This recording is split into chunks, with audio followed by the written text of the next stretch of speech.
देखो, इसके पहले लेक्चर में रियल डेप्थ और अपरेंट डेप्थ के पहले लेक्चर में मैंने आपको ये क्वेश्चन समझाया था। ठीक है, इसका आंसर मैंने बोला था कि 50 सेंटीमीटर आएगा और आप सॉल्व कर लीजिएगा। दूसरा है कि अगर मान लो कई सारे स्लैब्स हों या यूँ समझ लीजिए कि कंबाइंड सिस्टम हो, जैसे मान लो ये कोई एक मीडियम है जिसका थिकनेस T1 है और रिफ्रैक्टिव इंडेक्स μ1 है, ये दूसरा मीडियम है जिसका T2 है थिकनेस और μ2 रिफ्रैक्टिव इंडेक्स है, और ऑब्जेक्ट यहाँ रखा गया है। तो कैसे हम कंबाइंड रियल या कंबाइंड अपरेंट निकालेंगे, कैसे शिफ्ट निकालेंगे, ये सब चीज़ समझनी है अभी। जैसे मान लो ये ऑब्जेक्ट है यहाँ रखा हुआ है, तो पहली बार लाइट रे यहाँ से रिफ्रैक्ट होगी और ये मैंने दे रखा है यहाँ पे μ1 ग्रेटर देन μ2, यानी ये डेंसर है रेरर।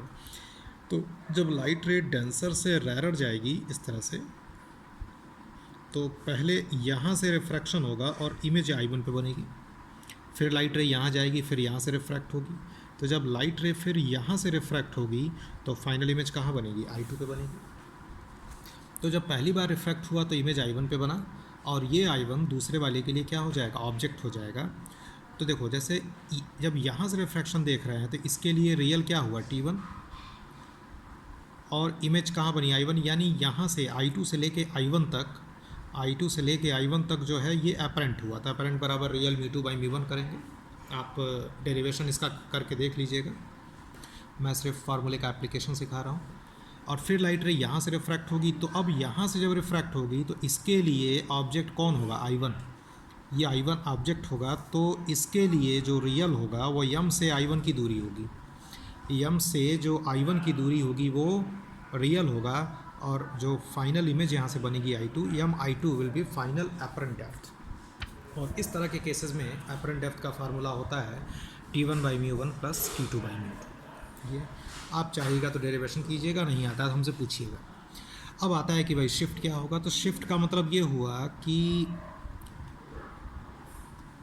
जैसे आप ये समझ लीजिए कि ऑब्जेक्ट से इमेज की दूरी, तो ऑब्जेक्ट यहाँ पे था और फाइनल इमेज यहाँ पे था, तो ये शिफ्टिंग। तो यहाँ से ले करके जो यहाँ से ये जो ऑब्जेक्ट की दूरी है ये रियल होगा, और रियल की वैल्यू कितनी आएगी, T1 प्लस T2, यहाँ पे दिख रहा है। और अपरेंट का फार्मूला ये है। तो शिफ्टिंग अगर निकालनी होगी तो क्या करेंगे, रियल में से अपरेंट को माइनस कर देंगे। ठीक। अब अगर मान लो कि ये 2 स्लैब की जगह 3 स्लैब होता, μ1 μ2 μ3 होता, T1 T2 T3 होता, तो फार्मूला क्या बन जाता है, T1 by μ1 plus T2 by μ2 plus T3 by μ3, और रियल क्या हो जाता है, T1 plus T2 plus T3, और रियल में से अपरेंट घटा देते तो शिफ्टिंग मिल जाती। ये मैंने लिख रखा है, शिफ्टिंग अगर अपरेंट रियल से ज़्यादा हो, रियल अपरेंट से ज़्यादा हो। एक छोटा सा क्वेश्चन ले रहा हूँ मैं। जैसे यहाँ पर क्या है कि एक ऑब्जेक्ट है P रखा हुआ है यहाँ से 1 सेंटीमीटर की दूरी पे, और इसके ऊपर एक स्लैब है, इसकी थिकनेस दे दिया, रिफ्रैक्टिव इंडेक्स, फिर बीच में air, thickness, refractive index air का पता ही 1 होता है। इस तरह से मैंने सिस्टम बनाया और बोला कि इमेज की लोकेशन कहाँ होगी। ठीक है, तो एक काम तो ये कर लीजिए, पहले आप अगर रियल हम देखेंगे तो यहाँ से पूरा देखेंगे तो रियल कितना होगा, 0.4 प्लस 1 प्लस 0.3 प्लस 1 0.2 प्लस 1, यानी 3.9 सेंटीमीटर। अब अपने को निकालना है अपरेंट। तो अपरेंट का फार्मूला पता है, T1 by μ1 plus T2 by μ2 plus T3 by μ3, T1 by μ1 plus T2 by μ2 plus T3 by μ3 and so on. ये करने के बाद आप शिफ्ट अगर निकालना चाहते हैं तो अपरेंट मिल जाएगा, शिफ्ट निकालना चाहते हैं तो रियल में से अपरेंट माइनस कर दीजिएगा। तो 3.9 में से जो अपरेंट होगा वो क्या कर देंगे, माइनस कर देंगे, तो शिफ्टिंग आपकी इतनी आ जाएगी। यानी जो इमेज होगी वो P से ऊपर की तरफ कितना दूरी पर बनेगा, 0.2 सेंटीमीटर की दूरी पर बनेगा। ठीक है, फिर एक क्वेश्चन है कि एक वेसल है जिसमें वाटर है, वाटर के ऊपर ऑयल है, वाटर का थिकनेस 20 सेंटीमीटर, ऑयल का थिकनेस भी 20 centimetre, refractive index of water and oil दे दिया है। तो बोलता है अपरेंट डेप्थ, तो सीधे सीधे फार्मूला लगाओगे, T1 बाई μ1 मतलब 20 बाई 1.33 प्लस 20 बाई 1.30, ये आपका अपरेंट आ जाएगा। वही पूछ रहा है। अगर आपको मान लो शिफ्ट निकालना होता तो रियल कितना हो जाएगा, 20 प्लस 20 40, और 40 में से आप अपरेंट निकाल लीजिएगा। आंसर मैंने दे रखा है। तो इस तरह से इस क्वेश्चन को आप सॉल्व कीजिएगा।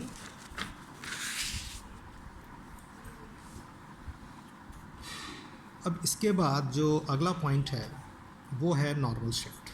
नॉर्मल शिफ्ट क्या होता है, ठीक है। देखो नॉर्मल शिफ्ट भी जो है ये अपरेंट और रियल के ऊपर ही बेस्ड है ना। जैसे मान लो ये ग्लास स्लैब है और ग्लास का थिकनेस टी है, इसका रिफ्रैक्टिव इंडेक्स म्यू है, और इस वाले फेस से जो ए बी फेस है यहाँ से x दूरी पर, यहाँ से x दूरी पर एक ऑब्जेक्ट रखा हुआ है। देखो दो तरह का शिफ्ट पढ़ना है अपने को, एक पढ़ना है नॉर्मल शिफ्ट और एक पढ़ना है लैटरल शिफ्ट। तो जो नॉर्मल शिफ्ट होता है वो ऑब्जेक्ट और इमेज की बीच का सेपरेशन है, जो ऑब्जेक्ट होता है और जो फाइनल इमेज है। जैसे अभी मैंने इसके पहले आपको समझाया था अभी, जैसे यहाँ पे इस वाले क्वेश्चन में कि ये ऑब्जेक्ट है फाइनल इमेज, तो ये इस तरह की शिफ्टिंग को बोलते हैं नॉर्मल शिफ्ट, यानी ऑब्जेक्ट और इमेज के बीच की दूरी जो है उसको हम नॉर्मल शिफ्ट बोलेंगे। तो मैं आपको वही निकालना सिखा रहा हूँ। तो यहाँ पर ऑब्जेक्ट है, तो पहले इसकी इमेज इससे बनेगी, दो बार रिफ्रैक्शन होगा ना, लाइट रे जाएगी, रेरर से डेंसर नॉर्मल की तरफ बेंट होगी, फिर डेंसर से रेरर नॉर्मल से दूर जाएगी। तो चूंकि दो बार रिफ्रैक्शन हो रहा है तो दो इमेज बनेगी। तो पहली बार जो रिफ्रैक्शन होगा उससे जो इमेज बनेगी वो I1 पे बनेगी, रे डायग्राम से आप समझ सकते हैं, पीछे की तरफ बढ़ाएंगे। और फिर रिफ्रैक्शन यहाँ पे होगा तो इसके लिए ऑब्जेक्ट ये हो जाएगा I1। तो अब इसके लिए इमेज फाइनल कहाँ बनेगी, I2 पे बनेगी। तो O का पहले रिफ्रैक्शन कराया, इसका इमेज I1 बना, तो ये रियल मान लेंगे, और रियल मान लेंगे तो यहाँ से ये दूरी क्या हो जाएगी, apparent. Apparent is equal to real mu two by mu one वाले फार्मूले से, तो म्यू टाइम्स ऑफ x आ जाएगा, यानी M1 से I1 की जो दूरी है वो क्या हो जाएगी, म्यू x हो जाएगी। अब ये I1 दूसरे वाले सरफेस के लिए ऑब्जेक्ट हो गया, तो CD से I1 की दूरी जो होगी वो ऑब्जेक्ट हो जाएगी, और ये ऑब्जेक्ट की दूरी हो जाएगी ये म्यू x प्लस टी। अब आप देख रहे हैं कि इससे जो इमेज बन रही है वो I2 बन रही है, यानी इसके लिए CD के लिए जो रियल होगा वो तो M2I1 होगा, लेकिन जब अपरेंट देखोगे तो फिर से फार्मूला लगाएंगे, apparent is equal to real mu two by mu one, तो वो हो जाएगा M2I2। और ये नोट्स में दिख रहा है, image formed by AB is I1। अब ये I1 जो होगा वो ऑब्जेक्ट की तरह काम करेगा CD के लिए, तो आपने अपरेंट निकाल लिया। तो जो ऑब्जेक्ट था O पर था, फाइनल इमेज I2 था, तो O से जो I2 की दूरी है वही आपकी हो जाती है नॉर्मल शिफ्ट। तो वो दूरी आप यहाँ पे नोट्स में देख सकते हैं, सब मैंने दिखा रखा है। तो नॉर्मल शिफ्ट आ जाएगा T1 माइनस 1/, ये शिफ्टिंग होगी। और शिफ्टिंग जो है स्लैब से ऑब्जेक्ट की दूरी पर डिपेंड नहीं करता है, देखो कहीं भी, क्योंकि ऑब्जेक्ट की जो दूरी थी स्लैब से वो क्या थी, x थी, लेकिन कहीं भी फार्मूले में x नहीं आया, यानी हम कह सकते हैं कि normal shift does not depend on the distance of object from the glass slab. इससे रिलेटेड कुछ क्वेश्चंस मैंने आपके नोट्स में भेज रखे थे, उसको आप सॉल्व कीजिएगा, उसका सॉल्यूशन भी मैंने दे रखा है। अब एक क्वेश्चन ये लेते हैं, जैसे इसके पहले वाले स्लैब में जो क्वेश्चन स्लैब का लिया था उसमें ऑब्जेक्ट से जो लाइट रे निकल रही थी वो डाइवर्जिंग फॉर्म में निकल रही थी, यहाँ पर कन्वर्जिंग फॉर्म में आ रही है। तो जब कन्वर्जिंग फॉर्म में आती है, जैसे मान लो लाइट रे इस स्लैब पे आ रही है, तो सीधे अगर आगे बढ़ाएंगे तो जहाँ मिलती है वो ऑब्जेक्ट बोला जाता है, वो ऑब्जेक्ट मान लिया जाता है। इसको वर्चुअल ऑब्जेक्ट, ध्यान होगा पहले समझाया था रिफ्रैक्शन में, ये वर्चुअल ऑब्जेक्ट होता है। अब यहाँ से जब लाइट रे आएगी तो पहले रिफ्रैक्ट होगी, तो रेरर से डेंसर जा रही है तो नॉर्मल की तरफ बेंट होगी, फिर डेंसर से रेरर तो नॉर्मल से दूर जाएगी, यानी इमेज I बनेगी। तो ये ऑब्जेक्ट और इमेज की जो बीच की दूरी है ये नॉर्मल शिफ्ट होगा। पहले वाले केस में लाइट रे ऐसे जा रही थी तो ये ऐसे आ रहा था, ठीक है। ये आपका नॉर्मल शिफ्ट से रिलेटेड चीज़ें थी। अब इसके बाद मैं अगला लेक्चर लूँगा जिसमें मैं स्लैब और मिरर के क्वेश्चन सॉल्व करवाऊँगा, कंबाइंड क्वेश्चंस, या स्लैब के साथ जो कॉन्केव मिरर होता है वो लेके सॉल्व करेंगे, ठीक है। वो आपको अगले वीडियो में दिखेगा।